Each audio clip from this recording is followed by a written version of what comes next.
So what did Ephesians 2 tell you? He says, you didn't know this, but he turned on the light and you realized you were dead in your trespasses. What did Ephesians 4 tell you? You didn't know this because you're in darkness, but you were walking in the futility of your mind. What's he just tell us what we're reading in James? You don't know this, but you guys fight because you want and you don't have. He's turning the light on. That darkness has no authority over you. What do I mean by that? So you can't say, well, I didn't know. There you go. That's the authority of darkness. The I didn't know. I didn't see that. I had no idea. Well, now you know, because the light is now shining on it.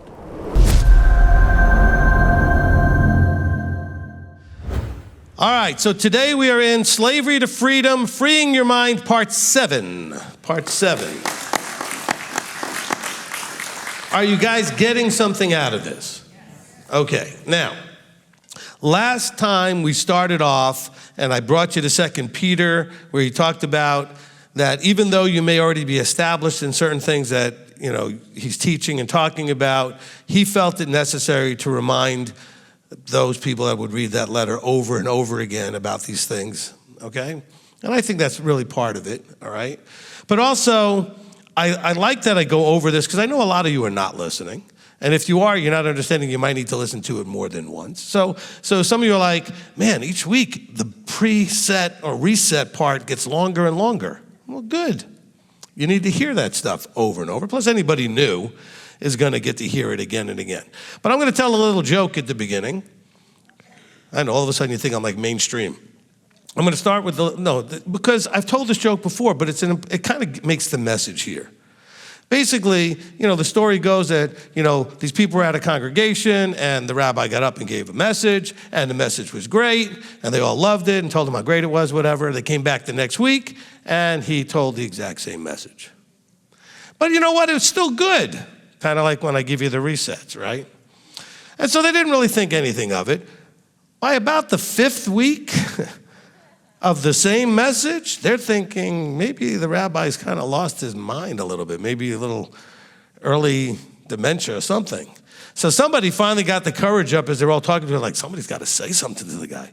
And they go up to him, they go, listen, the messages have been great.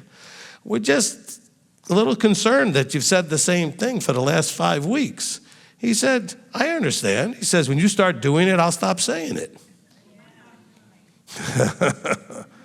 Yeah, it's a joke, but it's not funny, okay? Because it's very true for a lot of people, okay? So we are going to reset again. This will hopefully take no more than 5 or 6 minutes to do this. So we started off in Exodus 6, and we're actually going to go into that as part of either today or next week, just to kind of reset something. But we have the Exodus 6 4 things that he talked about doing for them, right? Bringing them out from under their burdens, delivering them from their enslaving, redeeming them, and accepting them as their people, as his people. All right, and we're still right now in the redeeming part. Now, when he said, I shall bring you out, we talked about the idea of opening your bubble to the possibility of a way of escape. Look, you guys have to receive this following thing. You have to unlearn, let go, release what Christianity has told you this very involved, buddy of yours called God does or doesn't do for you, because that's not the way he works and the way it operates, okay? He basically put you in this petri dish and said, let me see what you do. That doesn't mean he's completely disconnected from you, because he says, I'm going to do these things for you. So while you're in this, he pops your bubble and causes you to understand that there's a possibility of escape out of certain things. There's a way to do things that bring the deliverance that you need, okay? So I wrote one of my notes here, opening your bubble to the possibility of a way of escape and cause you to seek it. Because now you're still actively doing. We got to get past the Christian mindset of him actively doing while you passively receive, okay? You're actively doing. Now, he's still a sovereign. He's going to cause or allow anything that happens. Mostly he allows, though. A lot more than Christianity thinks he causes everything. Okay? Actually, that's not true. Anything bad the devil causes and everything good he causes. That's the way they would teach you. All right? And we've all hopefully received that from the Hasatan teaching that that's just not the way it works.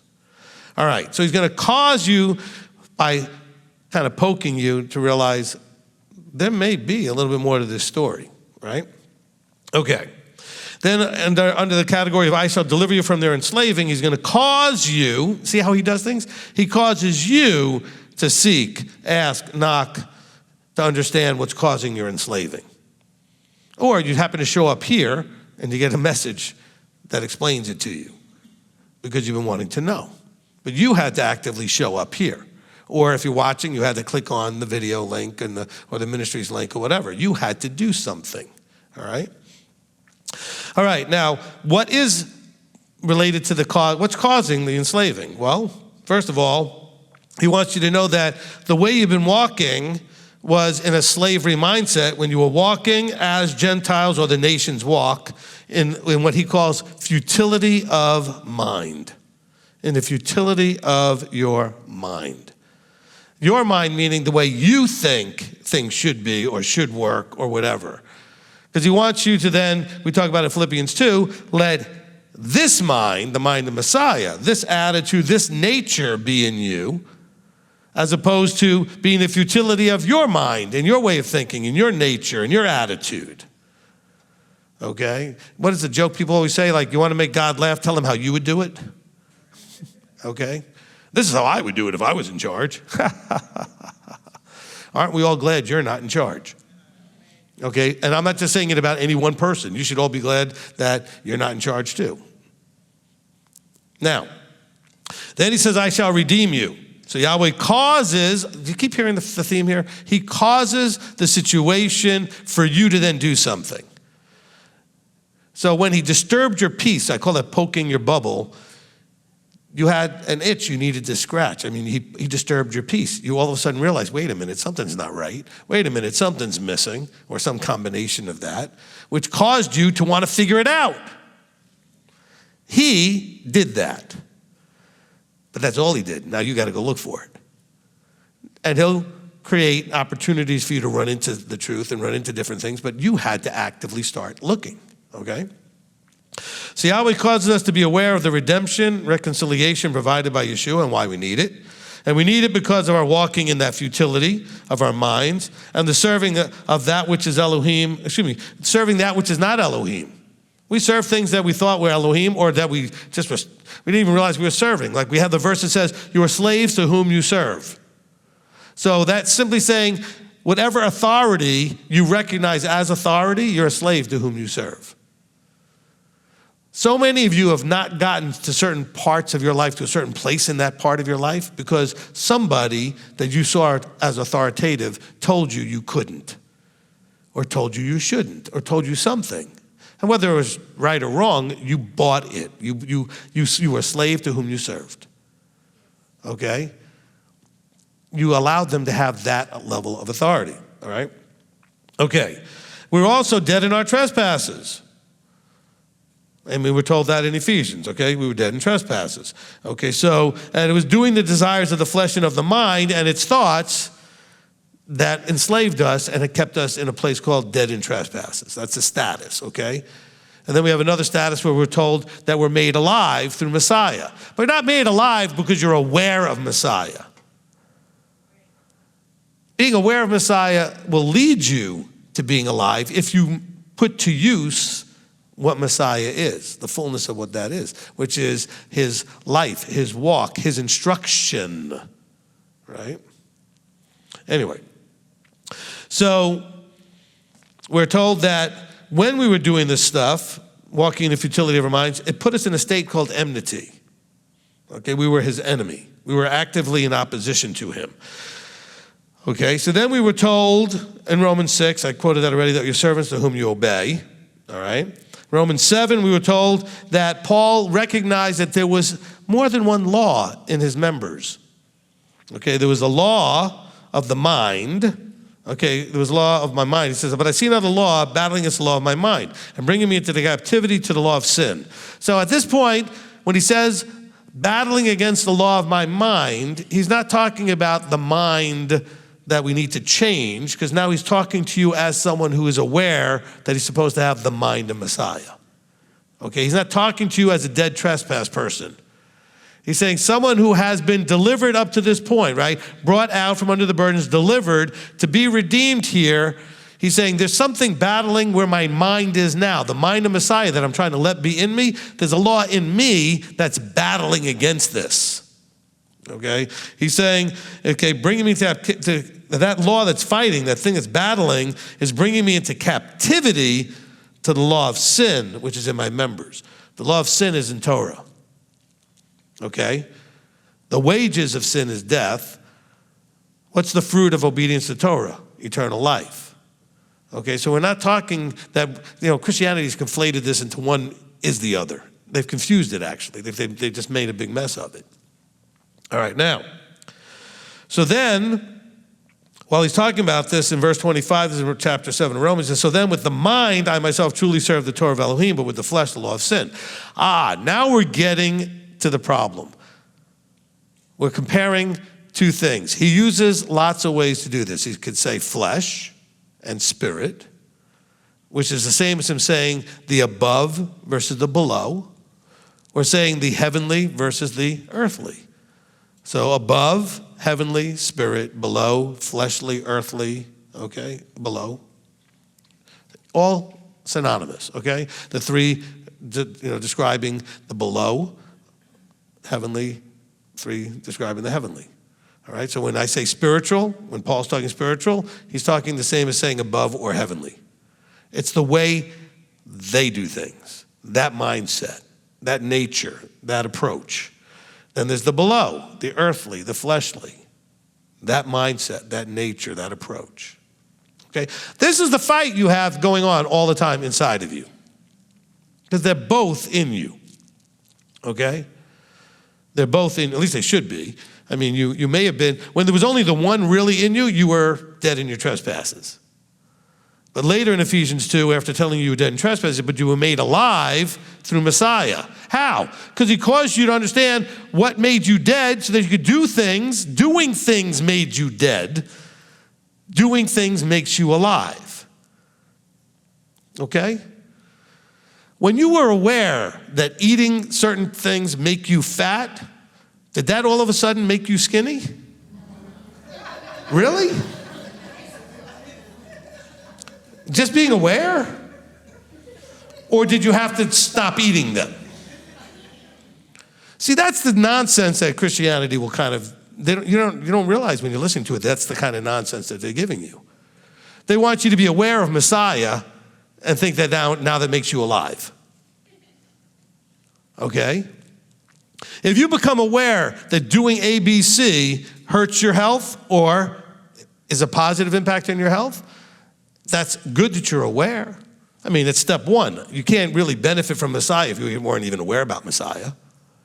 But the awareness doesn't do anything beyond just make you aware. You have information. We've talked about this many, many times, that knowledge or information is not power.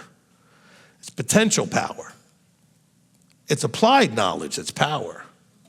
Okay? Not applying it, it's just information. You may have information that there's a Messiah. But if you don't do anything with that, I mean, everybody who smokes has a box that they hold in their hand to pull a cigarette out of that says, this will kill you. It literally says that on the box. Skull and crossbones. It says, these will kill you. So the awareness doesn't stop you from smoking them. Okay? It doesn't make you immune to what it does either. So if you're still walking in the way that was the actions of dead in trespasses, you can't be made alive in Messiah. You're potentially have the information. You potentially have the information to be made alive in Messiah. But you'd have to do the work of stopping doing what had you dead to doing what brings you alive, brings you life. I mean, it's the internal battle of which one are you going to choose. Which I love, that's the way Moses lays it out, right? At the end of Deuteronomy, he says, I lay before you life and death. One is a path. See, it's not like, look, if he was just saying, here's death and here's life, pick one. Well, of course you're going to pick life. But he's not saying pick one. Do you want to die? Do you want to live? Do you want to do the things that bring death, or do you want to do the things that bring life? That's what he's talking about, right? See, and hopefully you guys appreciate that even though I'm doing the same reset I've done for the last 5 weeks, I'm saying some different things, making different distinctions, emphasizing different things, because I want you to really get this. This is your biggest problem, this internal battle, okay? It's that flesh that doesn't want to die, okay? Zombie you doesn't want to die. It just comes out of the ground, and it just wants what it wants, you know? And you kick it and get back in there. But it doesn't want to, okay? Anyway, so then we get to chapter 8 of Romans, and he says, okay, so there's a law called the law of the Spirit, the above, the heavenlies, right? The nature, the law of the Spirit of the life in Messiah Yeshua, that is what sets you free from the law of sin and death. See, Paul tells you this in verse 2, Romans 8:2, in such a clear way. The law of Messiah, see, Christianity will use this too to say, Messiah is just, well, I don't even know what they're saying it is. But they certainly are using it to say that the other one is the Torah. Will we agree? Isn't that what they say? I got Messiah now, so I don't need the sin and death thing. No, they're right if they understood what those terms meant. The law of the nature, mindset, let this mind be in you, the behaviors, the approaches of Messiah, set you free from the law of my flesh. What I would rather do, the way I think is the right way, the me preferences stuff, right? Okay? He says, then in verse 3, he says, for the law being powerless, that it was weak through the flesh. He's saying that the flesh law that you were set free from is powerless, which is why it loses if you grab onto the one of Messiah. Because you're the one that keeps pumping life into the other one. So as long as you stop pumping life into it, it's weak. Okay? It's weak. It's weak when you give into your cravings and desires for stuff you know that's no good for you. But it's when you're weak, you give into that stuff. Then you come to realize it's powerless. It really doesn't have any power over me. I let it have power over me. Okay? He says, so this is describing the law of sin and death referred to in verse 2. So then in verse 4 it says, we are those who do not walk according to the flesh, but according to the Spirit. So now we're talking to the comparing of those things from verse 2. We walk according to the life, the way Messiah saw things, his mind, his approach, his thoughts.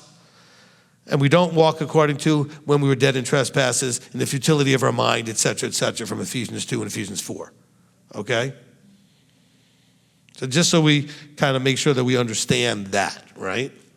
Okay? Then we went to James, and we talked about being double-minded. And the double-minded is what? Flesh is one mind, and the Messiah's mind, his spirit, is the other mind. And these are, when they're both functioning together instead of only one of them functioning, makes you unstable. It makes you unstable. You need to shut the one down, the fleshly one, so that you can be stable. And we talked about how in Ephesians 4, that was kind of the point of the fivefold ministry, was so that you weren't tossed about, by every wind of teaching, etc., like a child. Then in James 2, it continues that theme, and it talks about that the body without the spirit is dead, so also belief without the work. So he's saying that's kind of the whole point, is that you were not supposed to just take this information and say, hey, look at me, I've got information. Well, good for you. Tony Robbins, I remember listening to this in his personal power, tapes, audio tapes back in the 80s. And on one of them he said, do you know anybody that knows like something that's not right in their life? They know what it is, what they need to do, and don't do it. Even though they know exactly what to do, but don't do it. Then he goes, do you know that person intimately? Like, meaning you? And that's exactly how he said it on tape. He goes, intimately? Like you look in the mirror and see that person?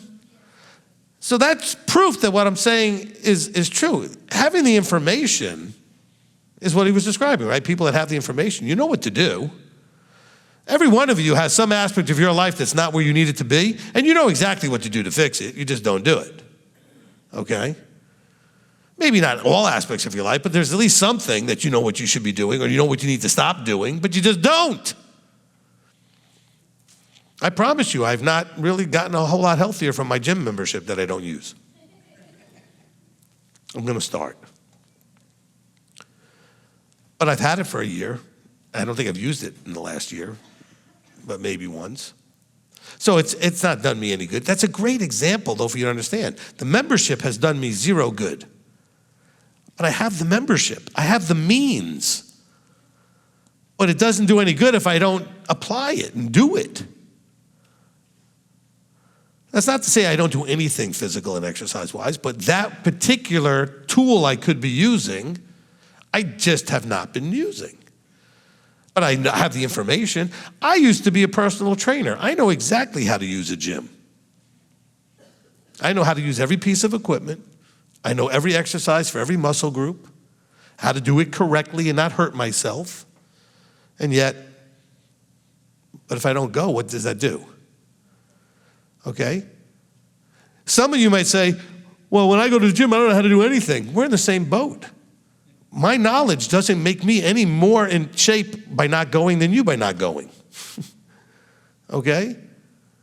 It doesn't matter that I know a whole lot more maybe than you do about what to do there. If I don't do, what was the point, right? Same thing, some of you guys go, well, I know Scripture's so good, but are you doing it? It doesn't matter what you know. What matters is what you do with it. Okay? And that's why I keep liking to do these resets. I really need you to hear this stuff. If all I did was do this every week for a while, you'd get something. Because this is the fight. This is the battle. And we're losing too frequently. I don't mean like ultimately, but very frequently we're losing. Okay, because we're not taking it seriously. We think that we have information and that's good enough. It's not good enough. The information was meant to be applied. Okay? Now, then we get lastly, before we get to the new stuff here, we got to James 3, where there was a comparison of wisdom from above versus earthly wisdom. Okay, and I'm going to read this little piece here before we get into today's piece. All right? Give me 1 second to get to James 3. All right, so we're just going to read you verse 15. Verse 13. I think I want to start in 13. Who is wise and understanding among you? Let him show his good behavior, his works, and meekness of wisdom. So, who is wise amongst you? Let him show it through action. Isn't that what he's saying? Like literally?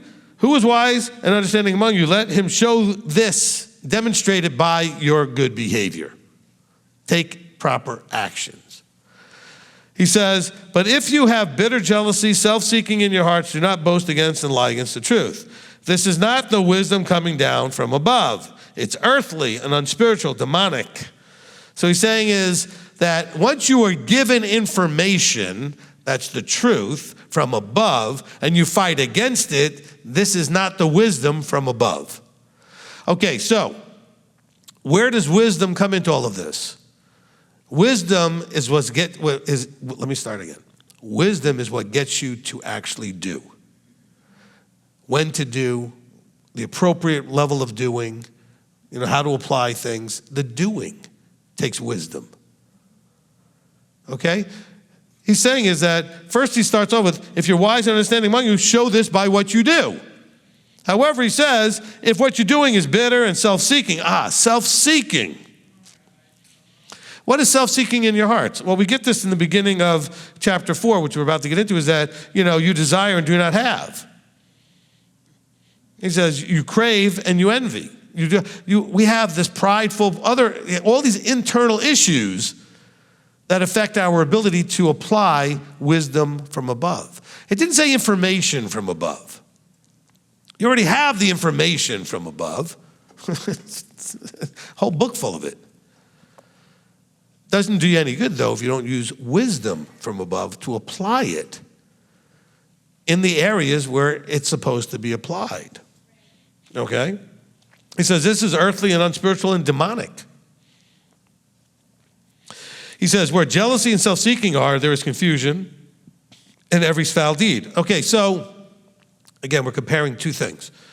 So the below, the wisdom from below, or the thing that's not wisdom from above, but the mindset of below, the whole attitude and approach from the below, okay, listen now, it says it is self-seeking. Okay, it is self-seeking. In other words, it's my preferences, it's flesh. Okay, it's flesh. And again, I think I said this last time, maybe the time before also, some of you like to call things that we shouldn't do, we'll call it worldly. Or you're behaving worldly, or that's worldly. Well, that's not an inappropriate term for certain things to describe something. But that's not necessarily your problem. Maybe you're not doing something worldly, but you're doing something fleshly. In other words, it's because I want it, I like it. So it's your pride and ego and desire and cravings out of control. Okay? That's your flesh that's winning. He says, but, and by the way, out of that you end up with confusion and every foul deed. So, that craving, that fleshly, that below mindset and lack of wisdom from above leads to every foul deed. What's a foul deed? I mean, if you think of something as being foul smelling, it doesn't smell very nice. It's not good. It's not pleasant. It's not, you know what I'm saying? So it's deeds that are like, ugh, okay? That comes out of this behavior. This fleshly stuff leads to stuff that's like, let me explain something. I use this as an example. When I first, in my early 20s, came into this walk, okay? And I noticed something interesting, that when I would go out with other people that were in this walk on a Saturday night, I didn't actually end up going home with a hangover or waking up not knowing what I did or having all kinds of regrets because we didn't do foul deeds. You see? When you do stuff that seems like pleasure and it has guilt, recriminations, regrets, well, that probably wasn't wisdom. Okay? So I was just trying to kind of give you that sort of a comparison. Now, I never really did those things anyway, but the people I was with, I watched them, and they made the observation, wow, I used to wake up miserable the next day after, and I wouldn't remember half of what happened. I said, what's the point of doing something if you're not even going to remember it? Well, they're like, well, some of the stuff I'd rather not remember. Then why were you doing it? Okay? What is the point? You wake up and you're like, where am I and how did I end up here? Okay, and I know lots of people that have had that experience. Now, he says, though, but the wisdom from above, now we're comparing the two. First word he says, it's clean. It's not dirty, it's not tainted, it's not spoiled. It's pure, it's clean, all right? Peaceable, gentle, ready to obey, filled with compassion and good fruit. Good fruit is good works, okay? Without partiality, without hypocrisy. So he's kind of telling you got this stuff. This is the battle inside of you still being talked about. Same thing in Romans. James is saying the same thing. Okay? The wisdom of the flesh isn't clean, isn't peaceable, isn't gentle, isn't ready to obey. Just flip the switch, flip it over, just add the opposite description, okay? If the above is clean, peaceable, ready to obey, then the below is the opposite. Now we're ready to start. We're in chapter 4. Okay, that was a good long introduction. Hopefully you got something out of that, okay? All right, chapter 4. Where do fightings and strivings come from among you? Now bear in mind, this is going right out of what he was just talking about. He was talking about belief, showing it through works. He's talking about having the tongue be a big problem, okay, all throughout chapter 3. And then he goes into this wisdom from above versus the below. And then he goes, you guys are fighting and having all kinds of problems. Where does that come from? And I will be redoing at some point, I think, the teaching on understanding the issues in the body, Why is there issues in the body? What did I call that teaching? Not the state of the body. There was another one. Unity and division. That's the one. Thank you. okay? Because that's such an issue still. And here's part of the issue that's being described by James. This is 2,000 years ago, and it was an issue. It was an issue way before that too. He says, why do you guys fight and strive among you? Now, why would he say that unless it was happening? It obviously was happening. They were striving and having issues and fighting. He says, do they not come from your pleasures that battle in your members? By pleasures meaning your desires. You want this, you like this, and you don't like that. And then somebody does something that triggers the I don't like, and now you have a problem. You do something that triggers their I don't like, or I don't agree, okay? And next thing you know, you have a problem. He says, you desire, do not have. That's it. We could do a whole message end right there, okay? Why are you all upset all the time? There's probably you desire and don't have, okay? Whether it's winning an argument, whether it's having your way, whether it's owning something or doing something or accomplishing something or whatever it is, you want and don't have. Okay? Look, Christianity, Judaism, Messianic, the scriptures, all cultures, okay, have their own wisdom that they've gleaned over observation over centuries, okay? I mean, at the center, and I'm not here to promote this, but at the center of Buddhism is that, there are four noble truths. One of them is that there is suffering. And the second truth is that there's a cause of suffering, and they know what the cause of suffering is according to them? Your desires. You want and you don't have.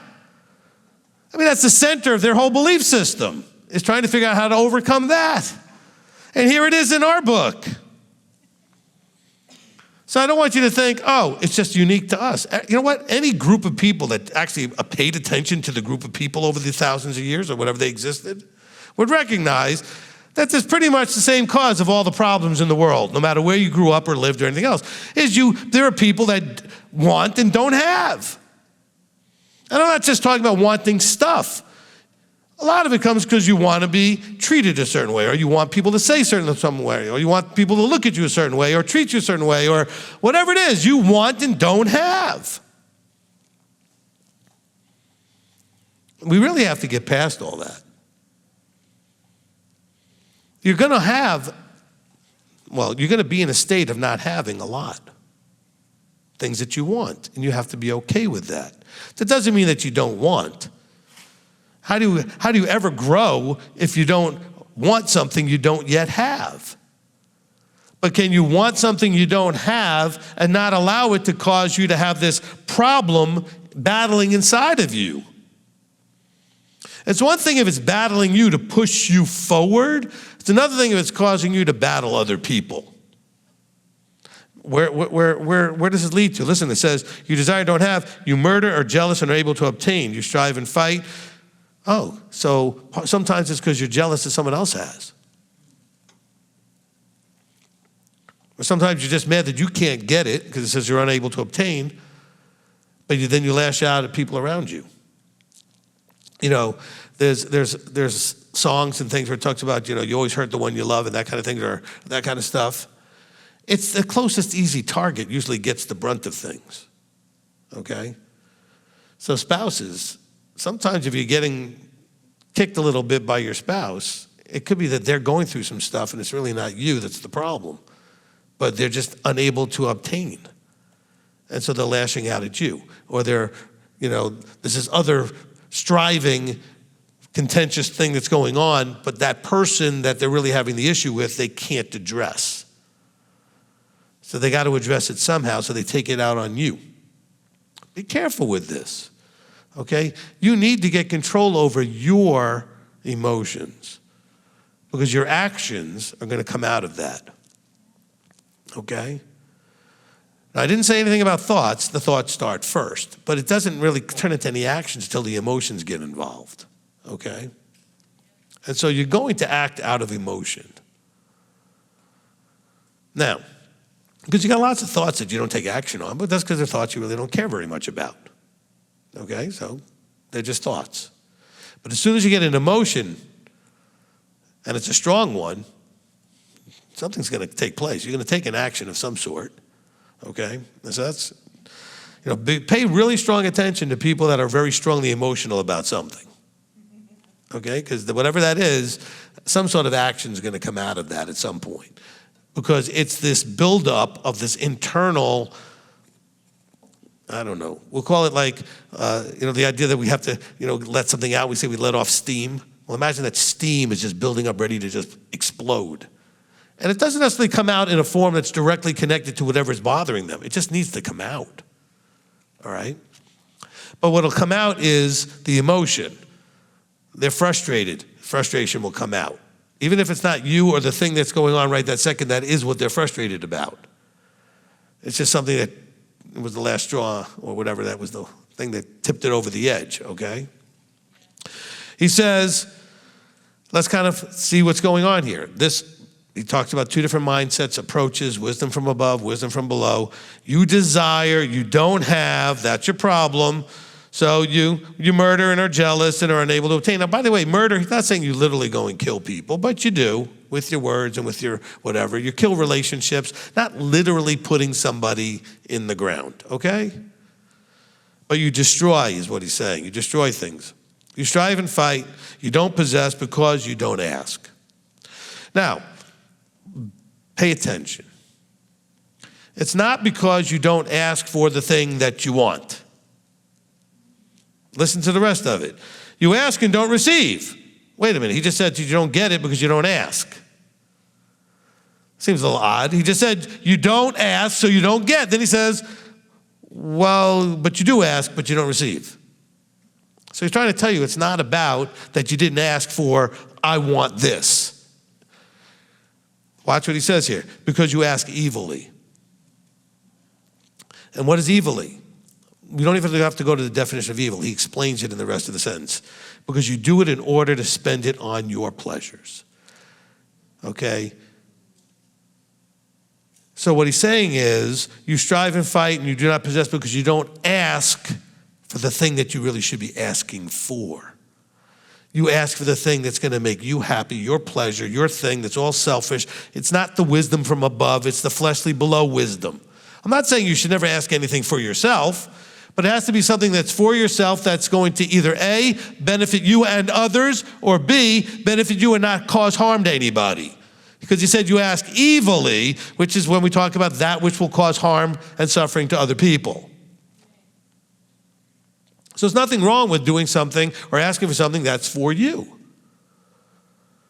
If you did the level up class, or I should say when, if you haven't already done it, one of the things in the target setting, goal setting, whatever you want to call it, all right, is there's a line in there that says, what will others benefit from if I achieve this goal, this target? If I reach this target, what is the benefit to others? Not just, there's another part that says, what's the benefit to me? I will benefit if I reach this goal, but how will it benefit others? How will others suffer if I don't get there? What is it depriving my ability to bless somebody else if I don't achieve this goal? All right? Make it very simple. We'll take something like health. If I don't take care of myself and I get sick and die, I can't help anybody and be there for the people that need me and rely on me because I'm not here. I just gave you a real simple example of that, okay? I tell a lot of people, I got a lot of people out there that are very ideologues, they're out there idealistically thinking they're going to change the world. Good. Take care of you first, then you can help other people. But they want to run around trying to help other people and their life's a train wreck. It's like, no, fix you first. Then you might have the spare time and ability and the knowledge and the experience to help somebody else. Okay? Which, by the way, for all of you that are broke and your friends come to ask you for financial advice, please tell them, you're coming to the wrong person, I'm broke. Because some of you would just run off with, well, how smart, but you're not doing it. All right? Why don't you just fess up and say, you're coming to the wrong person. I don't have a clue here, I'm broke too. Maybe we both need to go find somebody who knows what they're doing. We're just so free to give opinions. So follow this out here, okay? Why do we fight and strive with people? This is amongst you, he said, amongst each other, because this battle that's inside, the law inside is winning, the law of flesh. The law of sin and death is winning. It's the law of your desires. He says, you desire and don't have. You ask and don't receive. So the thing that you desire, you don't receive because you ask for the wrong reasons, to use it in the wrong way. Okay? Now, he says, adulterers and adulteresses, do you not know that friendship with the world is enmity with Elohim? Whoever therefore intends to be a friend of the world makes himself an enemy of Elohim. So now when he's talking about friendship with the world, I think he's talking again about the mindset. If you're going to align yourself with a certain mindset, let me ask you something. How many people are you friends with that think completely differently than you? No, you're not. You're acquaintances with people that don't think the way you do. You're not friends with them. Somebody said a lot. You are not friends with them. You're friendly with them. Okay? Because it says here about being friends, friendship with the world. Okay? It's hard to really be a friend to those who completely believe opposite of you, that are at odds. I mean, like literally are enemies to your belief system and you are to theirs. Okay? So he's saying here, look, do you not know that friendship with the world is enmity, puts you in opposition? So he's specifically talking about if you're friend with the world, you're doing things that put you in opposition to, make you an enemy of Elohim. So he's talking about their mindset, approach, nature. Okay? He says, don't you know that if you're friends with that, which means that to really be friends, you have to align. Okay? Okay? Listen now what he says here. He says, so whoever therefore intends to be a friend of the world makes himself an enemy of Elohim. Because in order to be friends, you must align. Okay? Your friends or your friendships are built on lines of congruence, lines of alignment. Okay? The more you align, the closer you feel to the person because of aligning in those areas. Okay? Like I said, I've got some friends where we have just one line of alignment, but that's our friendship. It doesn't go deeper. It doesn't go into other areas. As a matter of fact, some of the other areas, if we ever bring them up, are quite contentious.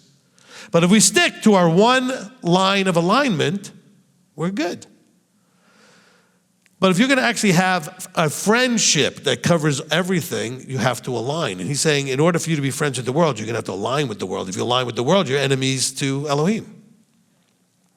It puts you in opposition. You know, one good apple doesn't fix the spoiled bunch. Okay? But I can tell you, I listened to Donny Osmond sing, one bad apple spoils the whole bunch, girl. Give me one more chance. Okay, never mind. All right. You guys are too old. You shouldn't know those songs. Donnie and his purple socks. Okay. Now you really are showing that you know what from the 70s. Okay. You know, when he was competing with Michael. You know, they're about the same age, him and Michael Jackson. So, you know, as you're looking at this, understand, it's an aligning problem. Now, we're going to get into the next verses to help you understand what's causing the alignment problem. We already have a hint out of it. Okay, we have this hint out of the idea that you desire and don't have. You're unable to obtain. But look, he's going to get into it more here. He goes, or do you think that the scripture speaks to no purpose, is verse 5, does the spirit which dwells in us intensely crave unto envy? Okay? In other words, are you wanting people to be pleased with you? Does it seek to be the envy of everyone who sees you, you know, that kind of thing? In other words, I think it has to do with, are you trying to have people be impressed with you, be pleased by you?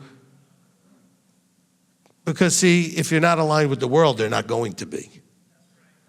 So some of you will be world pleasers or people pleasers because you don't want to have the opposite of being envied, where you're disdained and you're picked on and you're looked at as whatever, okay? I mean, most of you, if you're doing this right, this is going to sound so dumb, but it's true. If you're doing this right, you've had people call you names and attack you and say that you're going to go burn in hell or some other thing. Every one of you, if you're doing this right, has had people in your family and are close to you attack you. Okay? And if you made an effort to avoid that, you may have stepped in this place for a few seconds. Okay? Be careful with that. I'm not saying that you want to be attacked. I'm just saying is, if you did something just so you wouldn't be, that aligned you a little bit more with the world. Okay? And by the way, what also with the word envy? Well, they seem like they're doing well. I don't know why I'm doing this and I'm doing terrible. They're doing the other thing and they're doing well. Envy. You see? By the way, you're not the only one to have that thought. I mean, there's been prophets that have said, why do the evil seem to prosper? I mean, here I am doing everything right and I'm beaten to death and spit on and everything else. And these people out there are doing whatever they want, the sinners, and they're just prospering like it's nothing. Do you understand? I'll use a good example for this. In Deuteronomy it says that he chastens those who he loves, right? Okay? Now, maybe you can receive this, maybe you can't. I don't know. It depends on how fragile you are at this point in your growth, okay? But if you ever watch any kind of a good mentoring, coaching scenario in a movie or a TV show, and sometimes you'll think, man, that person is just beating on their student. I mean, just putting them down and pushing them. And you know what? They only do it because they believe you can. They do it because they care about you. If they didn't think you could, they wouldn't waste their time. Do you understand? So when Yah says he chastens those he loves, he's saying because if I don't do this, you won't get there. But you got to be able to take it, though. He who endures to the end receives the crown of life. Okay? Because there was times where I was pretty hard on my daughter, for example, when she first started taking over the praise team and everything else. And I had to help her understand, I'm not being hard on you just to be hard on somebody. I'm being hard on you because you can do this and you can do it great. Okay? But you see, if you watch those movies, you watch those situations, even you might have seen it in real life. You might have had a coach like that or a teacher in whatever kind of art you might have been doing, whether it's music or performance in some sort of way. Usually it's some sort of an art thing or a athletic thing. And you feel like nothing I do pleases them because they believe you got more. Oh, you made that shot? So what? Go make another one. And so the more they act impressed by you, the more you think you arrived. You see? You should be happy Yah hasn't let the foot off the gas. And he still has his foot on your head. Okay? Because otherwise it would show that he just says, well, there's no point in wasting my energy with you. Because a student might say all the time, why do you keep beating on me? And you let that person seem like they can do whatever. Because you've got the talent. You can get there. They'll never get there. Now, I'm not saying that that's the way people should treat people. I'm just saying that's how they do it. That's just the reality of it. Okay? So if Yah's beating on you, take that as a compliment. He believes in you. Now, if you're getting beat on because you're having these issues, your flesh is winning too often and everything else, that's on you. That's not him doing anything to you. That's you doing everything to you. Which, by the way, is more often than the other way around. Okay? You're your own worst enemy. You're the one causing most of your issues. Okay? So watch what he says here. He says, does the Spirit which dwells in us intensely crave unto envy? He says, no, but he gives greater favor. Because of this, he says, Elohim resists the proud, but gives favor to the humble. Those who are dealing with the law of sin and death, the law of the flesh, they start to get full of themselves. Well, I know what I know what to do. I know how to handle this. You can't tell me what to do. I know more than you do. He resists the proud. Okay? He says he gives favor to the humble.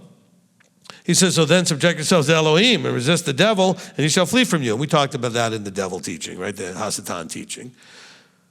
But it has to do with being a liar, having a craving and desiring the wrong things, all right?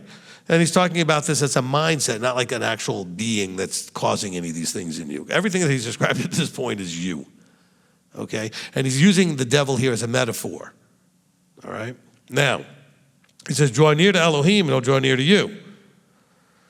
Never take lightly that simplicity of that statement that you make the first move. Okay, technically he made the first move, he popped your bubble. But that wasn't a move, he just reached down from wherever he is and he went pop. Then you had to move. Ask, seek, knock, search, whatever. You had to move. He says, draw near to him. Now we're talking about the pleasures, all those other things that are flesh. He says you have to move away from that towards the things that are from the wisdom from above, the clean, the peaceable, the ready to obey, and he'll draw near to you. Now, when you talk about being close, you might say, this person, that person, we're so close. You're close because you have alignments. The more that's aligned and the more aligned things are, you're very close with that person in those areas, now those ways. You know, if you're married and you have issues in your marriage, it's because you're not aligned very well. Okay, that is why. Now, that doesn't mean that it's fixable or not. I'm just saying is that that's the problem. You're not aligned, okay? Which means you don't agree about, you know, how things should be in terms of doing or how things should be between each other or whatever. You just don't agree. You're not aligned, all right? Some of you don't really feel like you've got this whole vertical thing right. Well, because you're not probably very aligned. Okay, you must align. Now, by the way, notice what it says. You have to align to him. It doesn't say he has to align to you. It says draw near to him and he'll come to draw near to you. Okay? Then he says, cleanse hands, sinners, and cleanse hearts, you double-minded. In other words, get yourself vertically minded. Let this mind be in you. The wisdom from above. Got to get rid of that below stuff that makes you double-minded. You started off single-minded, by the way, flesh. Then you were given access to, or I should say an awareness of access to, because we always had access to if we wanted it. We just didn't know it was there. Okay? That other mind, when he says, let this mind be in you. It was always there. You just didn't know it. Okay? Then he says, lament and mourn and weep. Let your laughter be turned to mourning and your joy to dejection. Humble yourselves in the sight of the master and he shall lift you up. So that lament, mourn, and weep is about you just crying out what you can't have. That you don't get to win. Those desires, those cravings need to be let go of. Okay, some of you are like, you have no idea how I had a relationship with shrimp. Or whatever it was that you can't have anymore. Oh, man, pork bacon, my gosh. Whatever it was. Good. He's saying it's okay. Cry about it. Just get it out of your system and humble yourself and he'll lift you up. He knows that this whole thing about doesn't these fightings and everything, don't they come from the pleasures? The things that you want, your desires, you desire and now you're told you can't have. Some of you still are not happy that making the choice to walk this walk meant you had to give up things you liked. There's things that you gave up, you're still not happy about it. I mean, you're glad you did it, I suppose, because you're glad you're in the walk now. You're glad you're trying to do what's pleasing, but you're still kind of like, well, why couldn't you just let that alone? Why can't I have that? And he's saying, go ahead. Lament and mourn and weep. Let your laughter be, laughter meaning the laughter and joy you had about the thing you can't have anymore.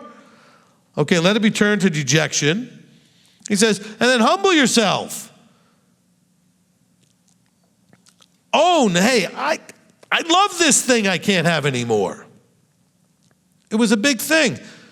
I mean, some of you were the king and queen of Christmas. Okay? I had a friend growing up. I mean, their house could have been on display somewhere. I'm not even just talking about the outside. I'm saying the inside and everything was just perfect. The whole house was turned into Christmas. Because it was that important to them. You understand what I'm saying?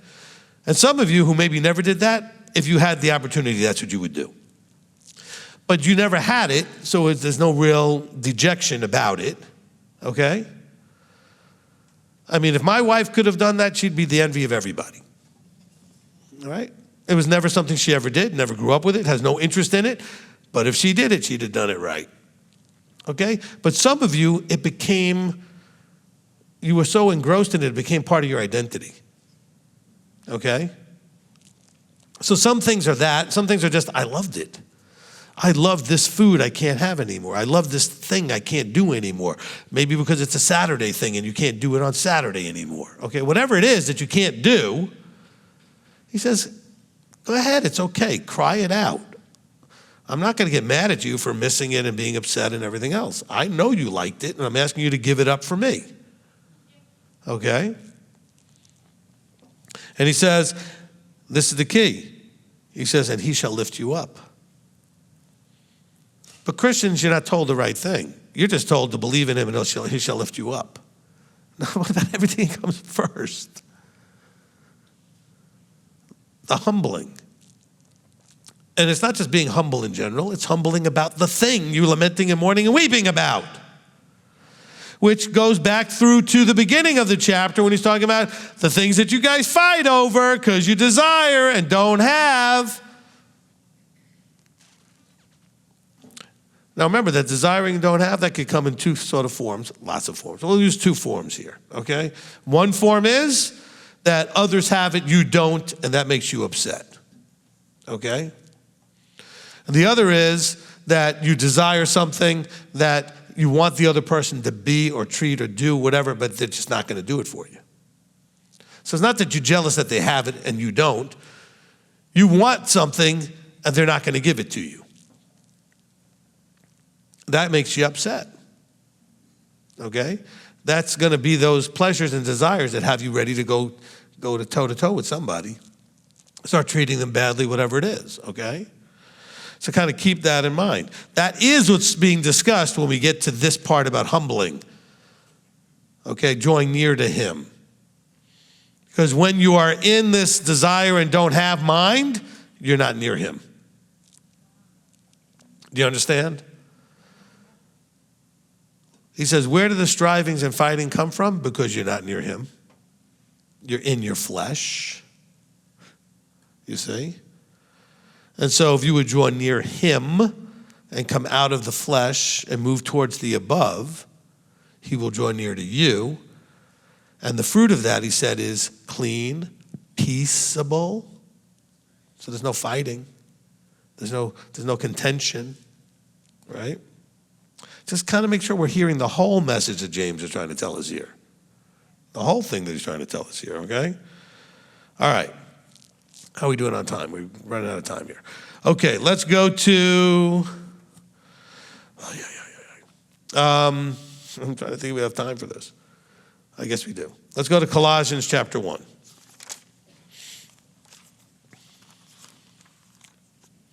See, I think that maybe you guys are learning something that most people never get to learn because not that many teachers are teaching with this particular approach, is the approach of reading everything as you're reading it and not forgetting what came first. By first, I mean like 2 paragraphs earlier, 3 verses earlier, whatever it is, so that you're reading everything in the context of what has been going on. So I will always bring you back and say, don't forget, when he's talking about being humble here, because you're so used to hearing verses out of context just popped out, this is about what he's been talking about. Okay? He's making a point, a cohesive point. Now, because some of you will have a problem because you've heard it taught a different way so long that your mind jumps right into the pulled out of context, this is what the verse means, whatever, and you forget, wait a minute. He's talking about this problem with flesh, with craving, with desires you want and you don't have and all that kind of stuff. It's an alignment problem, okay? He's telling you, you are not aligned. So what does alignment even mean? It means that your mind, approach, thoughts, attitude, and actions line up with him, okay? Let this mind, nature, attitude, approach be in you. That was in Messiah, Philippians 2. The more that lines up with his mind, attitude, nature, etc., yours with his, not his with yours, but yours with his, then you're actually better aligned, which means that these things will work much better. Okay? Because then you'll be drawing near to him. He'll draw near to you. All right, Colossians 1. see if we can get into this. We're going to start I want to kind of point out we'll drop down to verse 21, and then we'll go back to the beginning, okay? He says, "And you who were once estranged from and enemies in the mind by wicked works, but are now, he has completely restored to favor." Okay, so this is the issue here. We're going to figure out why is he talking about that you were once estranged and enemies. Notice what he says, in the mind, and then by the works that you did because of the mind. Wicked works. And let me explain. The wicked works is not according to cultural or social discussion or decisions or opinions. It means according to what he thinks is wicked. Okay? And I would simplify that to simply say, if he said don't do it and you do it, it's a wicked work. If he said do it and you didn't, that's still a work. Not doing something is still an action. Okay? You may think, well, I didn't do anything. But if you were supposed to do something, that is still doing something. Okay? Doing nothing when you're supposed to do something is still taking action. All right, let's go to verse 1. Shaul, an emissary of Yeshua Messiah, by the desire of Elohim, and Timothy, our brother, to the set-apart ones in Colossae and true brothers in Messiah, favor to you and peace from Elohim, our Father, and the Master Yeshua Messiah. All right, so context-wise, so this is Paul writing with Timothy to those of the Colossians, and he's saying, okay, to those that should know, right, to the true brothers. This is not written to the Gentiles, the nations, for the point of like recruiting or proselytizing or whatever, right? He's saying these are to those who he's calling true brothers in Messiah. Context. Let's make sure that we understand the audience that he's talking to, what he thinks they know, all right? So to call them true brothers, he expects that they know certain things. Would we agree? Okay? All right. I think he would also be expecting a level of alignment between what he understands and what they understand, to call them a true brother, okay? We give thanks to Elohim and Father of our Master Yeshua Messiah, praying always for you, having heard of your belief in Messiah Yeshua and your love for all the set-apart ones. Okay, now, bear in mind that when he says that we've heard of your belief, it's not like we heard that you made a claim. He does talk about an action called your love for the brothers, okay, the set-apart ones. He's saying, we have heard of how you've taken this new information about Messiah and put it into action, what you've done with it. And that you did this because of the expectation that is laid up for you in the heavens, which you heard before in the word of truth of the good news. We talked about what is the good news. We have those teachings. Which has come to you, as also in all the world it is bearing fruit and growing, as also among you since the day you heard and knew the favor of Elohim in truth. Okay, so he's saying you received information, as many have received information, as this word is going out, and you've done something with it. You embraced it and put it into action in your life. You allowed it to transform you in your way of thinking, behaving, approaching, your nature, etc. Okay? He says, as you also learned from Epaphras, our beloved fellow servant, who is a true servant of Messiah on our behalf, who also declared to us your love. So he's saying that Epaphras told us what was going on over there. Okay? We got a message from him. He goes, that is also why we, from the day we heard, have not ceased praying for you and asking that you be filled with the knowledge of his desire in all wisdom and spiritual understanding.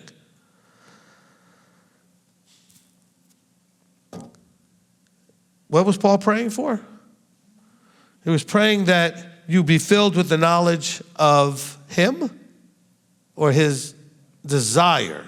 His desire would mean what he desires of you. Okay?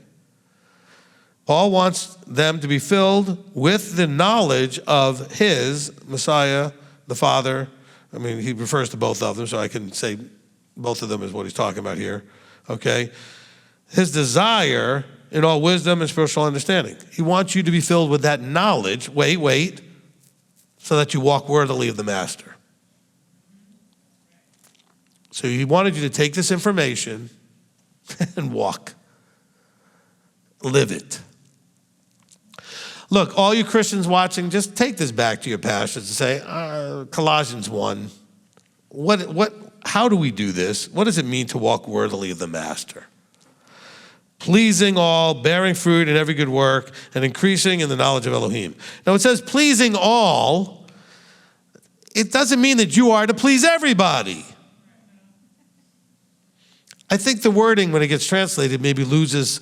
Anybody ever speak a language and then realize that when you translate your language into a different language, the words don't stay in the same order? You know what I'm saying?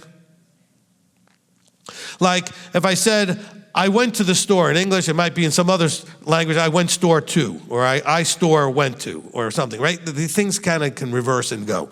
Let me think about it. Maybe it says, okay, he says, to walk worthily of the master, doing all that is pleasing. In other words, all of the things that are pleasing to the master. Bearing fruit in every good work and increasing the knowledge of Elohim. So it's not pleasing all, but doing all that is pleasing. Because he wants them to be filled with the knowledge and wisdom to understand what is pleasing and what is a desire from above. All right, to walk worthily of the master, doing all that is pleasing and is worthy of the master. Okay?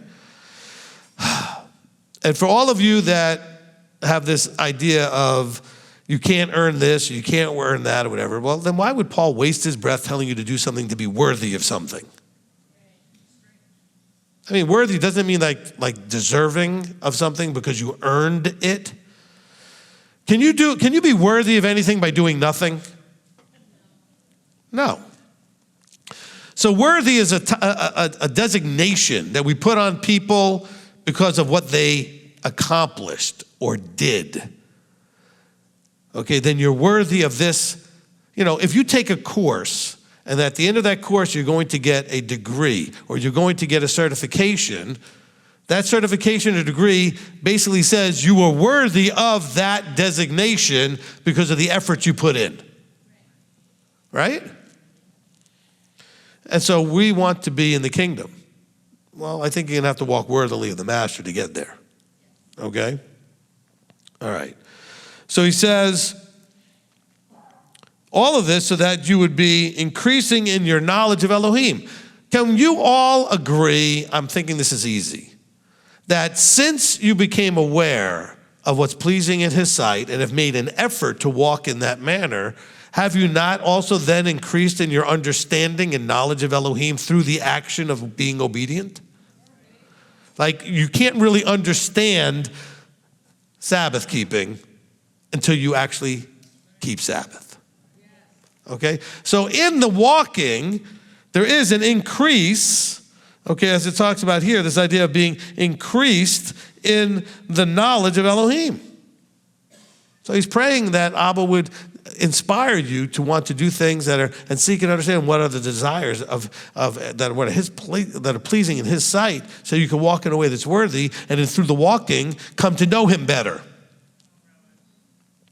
It's not rocket science here, but it's subject to interpretation where people can twist and bend and whatever they want to get out of it. Okay? You know, there's, people will say things. There used to be the joke, there's lies, damn lies, and then statistics. Well, only because they can be made to say anything. Well, I would put the scriptures right up in that list because you can make this say anything. You can make it say anything. It doesn't mean it actually says it, but you can make it say anything. Especially when you're taking language interpretation and going from one language to the next, and you have to make choices on how not only to choose what words mean, because words often have multiple choices of what they could be, meaning, or what word you would use to explain the same thing, but also the order of and what you're connecting them to. In some languages, certain words are sort of missing or superfluous. My wife, her family was Romanian. When we first got married, we were at her mother's house. I came back from somewhere. I said, "Where's Julie?" She said, "Julie's store." I understood what she meant. That's not how we would say it in English.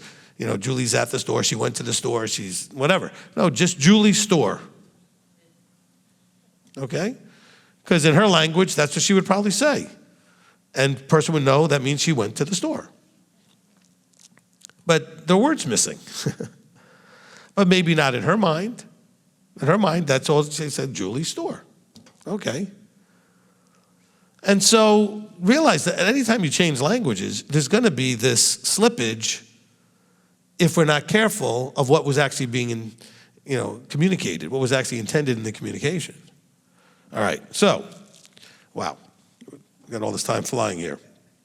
All right, so he wants you to walk worthily of the master, pleasing in all that you do, in trying to walk worthily, bearing fruit in every good work, and increasing in the knowledge of Elohim through all of that activity, being empowered with all power according to the might of his esteem, for all endurance and patience with joy. So he's saying, if you do these things, it will empower you with that patience and endurance because you'll see the fruit. You'll see the results. So doing empowers you for more doing. And I think in your life you would agree, okay?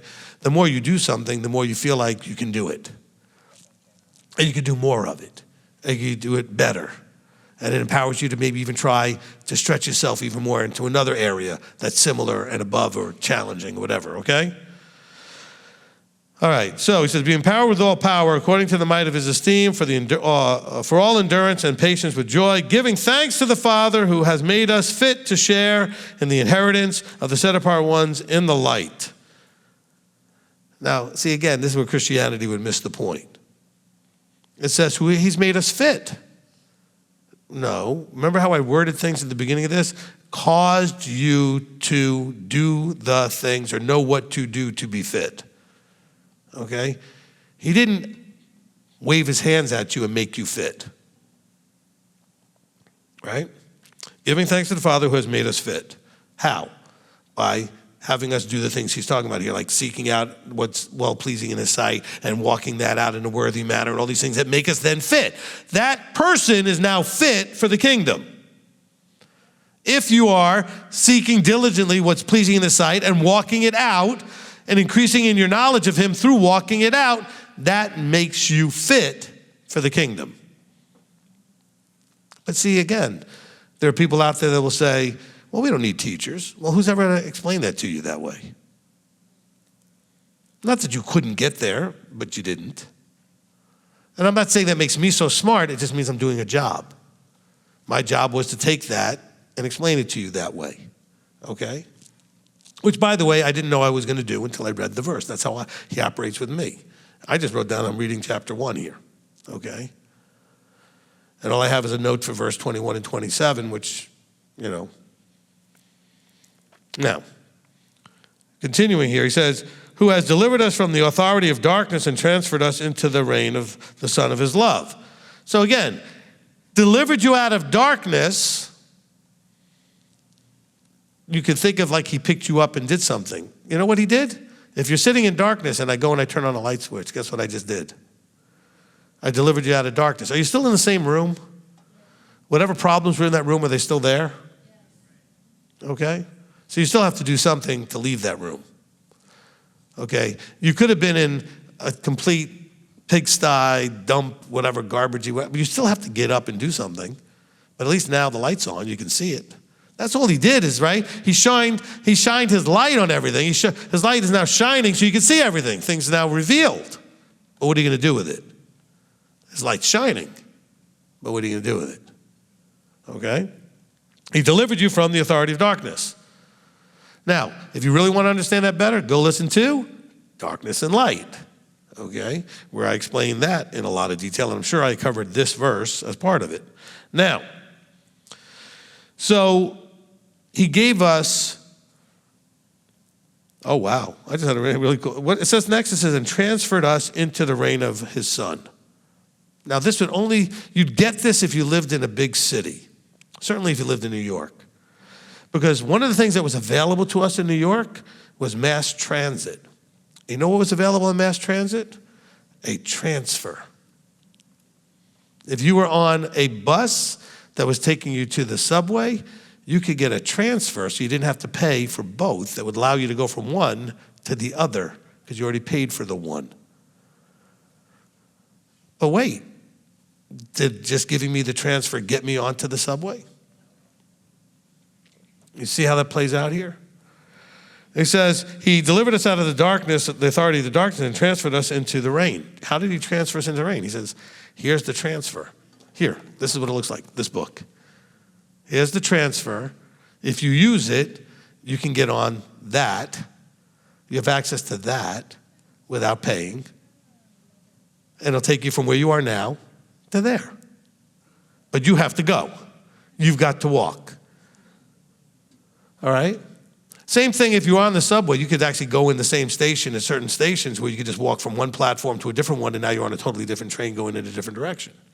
And it's called a transfer station, where you can transfer from one line to another.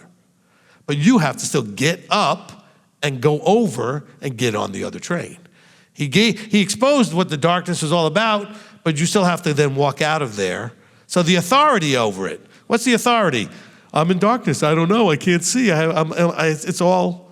So you turn the light on. Now you see. Now what are you going to do with it? So what did Ephesians 2 tell you? He says, you didn't know this, but he turned on the light and you realized you were dead in your trespasses. What did Ephesians 4 tell you? You didn't know this because you're in darkness, but you were walking in the futility of your mind. What's he just tell us what we were reading in James? You don't know this, but you guys fight because you want and you don't have. He's turning the light on. So that you no longer have that darkness has no authority over you. What do I mean by that? So you can't say, well, I didn't know. There you go. That's the authority of darkness. The I didn't know. I didn't see that. I had no idea. Well, now you know. Because the light is now shining on it. Okay?